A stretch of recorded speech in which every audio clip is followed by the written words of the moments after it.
Аз живея за това и работя за това в рамките на моя живот да видя България най-доброто място за живот на Балканите. Искам да доживея, да видя хора от Румъния и от Гърция, които емигрират в България, защото в България има най-доброто здравеопазване, най-доброто образование, има най-добрата инфраструктура, най-добрите социални придобивки и това сме го постигнали ние. Пътувай, учи се, работи, печели пари, но когато го усетиш, върни се в България и се посвети на нея. Вашият вод е ценен.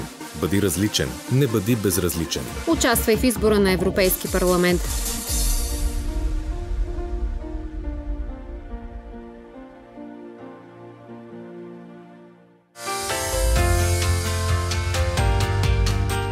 Аз съм баща, имам дъщеря на 6 години и да нямах, за мен ще да е важно всяко друго 6 годишно момиче да се чувства в безопасност, като си играе на детската площадка и че никой няма да си позволи, без значение на 6 или на 16, да направи нещо неуместно.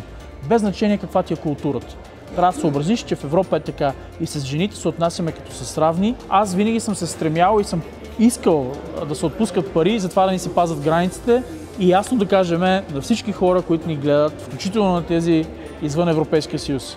Европа не може повече да приема до безкрай бежанци от цял свят. Европейския съюз отваря врати, това е супер, ама как това ни помага да задържим младите в България?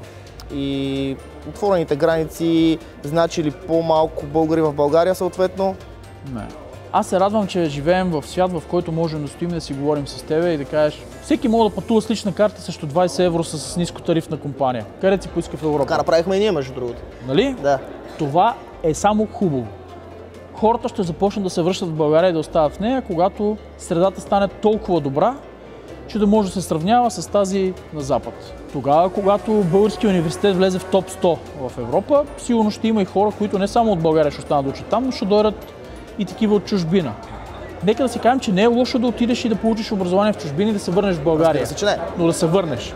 Всеки, който гледа, в момента, в който се родил в България, тя вече ти е дала. Първо, ти се родил безплатно, в повечето случаи. Или можеш да се родиш безплатно. В Щатите това нещо струва $10 000. Второ, можеш да учиш безплатно. Вече включително висше образование.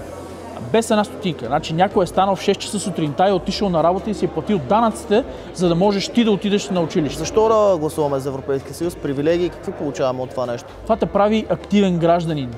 Ти решаваш своята собствена съдба. Не я оставаш на някой друг. Порастваш и ставаш възрастен, поемаш отговорност за живота си. В противен случай... Добре, а младите защо да го правят? Още повече младите, защото пред тях е целият живот. Ти можеш да искаш да моделираш България по начин, по който на теб нещо не ти харесва в момента. Единственият начин е да намериш някой, който вярва като теб и да отиде в Европейския парламент и да защитава твоите позиции. Най-често срещания отговор е какво ще допринесе моя глас, то така или иначе без него, с него едно и също. Това не е вярно. Колкото повече хора мислят така, толкова повече някой друг ще решава вместо теб. Трябва просто да гласуваш. В крайна сметка, какво ти коства? Склонен си да експериментираш, не ти, но много хора на 18-19 с всякакви простоти. Така. С всичко, което мога да ти хрумне за момента, че е добро за да впечатлиш мацка, но не е да отидеш да гласуваш. Аз знам, че не е секси. Случвало ли ти се някога да се срамуваш от това, което е направил някой друг? Разбира се. Дали?